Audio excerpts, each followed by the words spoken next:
أبعد أمتار قليلة خطوات معدودة بالقرب من مول غلطة. افتتاح هذا الفندق من فئة ال4 نجوم في منطقة كاراكوي، فندق اقتصادي وجديد بالكامل.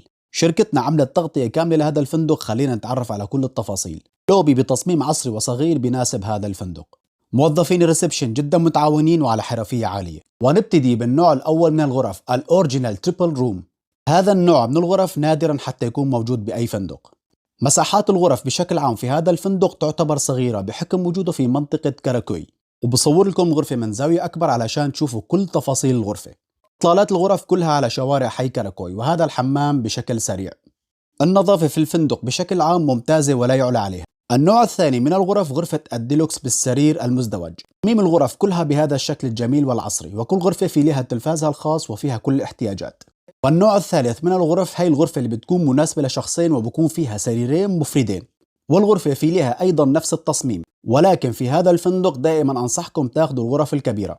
وهي آخر غرفة رح نشوفها مع بعض، غرفة الستاندرد. مساحتها جدا صغيرة ولا ننصح فيها أبدا، ولكن لازم أصور لكم إياها. دائما يا أخوان بحب أذكركم بالحجز المسبق. الحجز المسبق دائما بضمن لكم سعر أفضل وخدمات أفضل. حجزكم في هذا الفندق رح يضمن لكم سعر أفضل من أسعار المواقع الإلكترونية وخدمات أفضل وطرق دفع مرنة أكثر. الناس اللي حابة تحجز وتستفسر تتواصل معنا عبر رسائل الصفحة.